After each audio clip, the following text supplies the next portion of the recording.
Hello and welcome to Fibromyalgia. I do apologise, I hadn't actually uploaded a video. Not for, a little while actually. And partly because I haven't really been in a good frame of mind.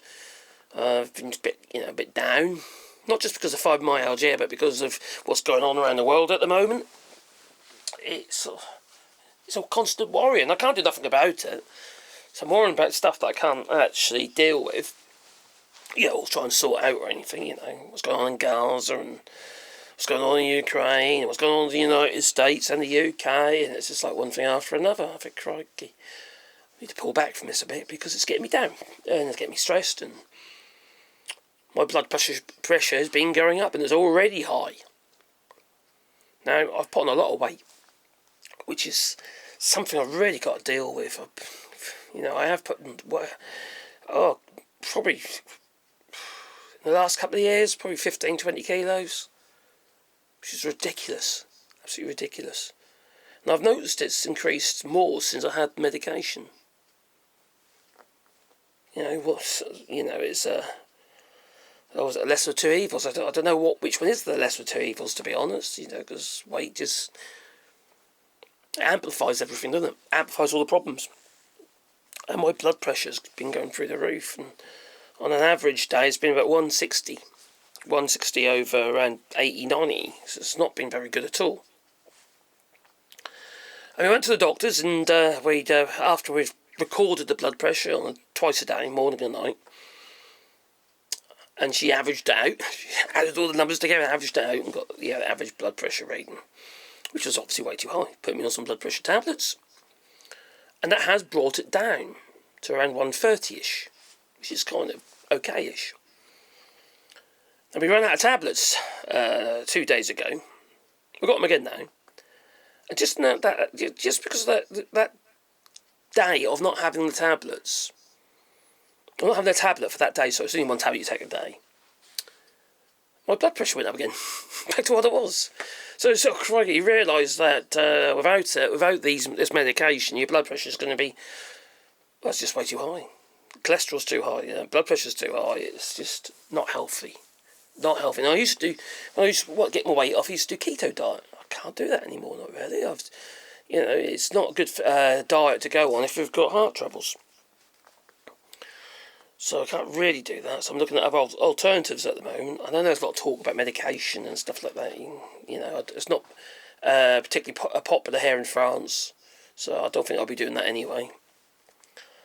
But it's something I've got to deal with. But how? It feels like a catch-22. I am overweight, so I'm not moving as much as I used to. Not as active. Nearly all my work is bench work, so I'm leaning over a bench most of the day, so it's woodworker. So I'm not as active there as I used to be.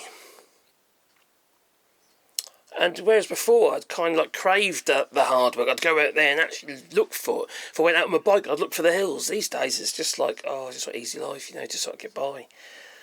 Everything's too hard. I'm too tired, I'm too worn out. Stress and all these other stresses. And it kind of gets on top of you. And I'm sure lots of people are feeling the same at the moment. I'm sure they are. But it's a catch-22 situation. Now, we are looking at getting an electric bike at the moment, or adapting one of our existing bikes, to encourage us to go out, basically, to get out on the bike, make it more, appealing.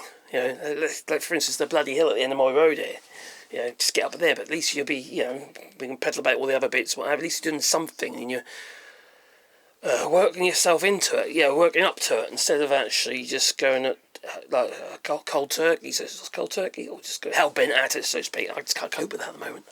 I don't have the energy. I don't have the get up and go. It's a bit of a catch-22.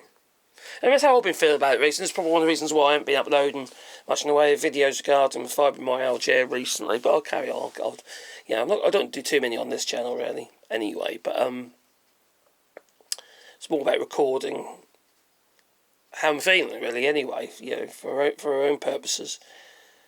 But, this is what happens when you bruise yourself over a period of time. You just don't look after yourself. And I haven't. Been in the building industry, at work all, day and night, doing all sorts of jobs in the worst weathers possible, and you don't look after yourself, put yourself in precarious positions, on roofs and shit like that, bugger your ankles up. And the lack of protection for your hands, and seeing carpal tunnel syndrome, which I have. I've had the operation on my hands, which did do the job, but they're still not right. They're not 100%. Not as dexterous as I used to be. Not so precise with my movements. So, I suppose the hindsight would be look after yourself while you can. Don't allow yourself to get into a heavy state, Because once you do, everything becomes harder and it becomes a spiral. Everything starts breaking. It just doesn't work as it once did. And don't get me into the sex life. Anyway, you tell me. Leave it in the comments down below. Toodaloo.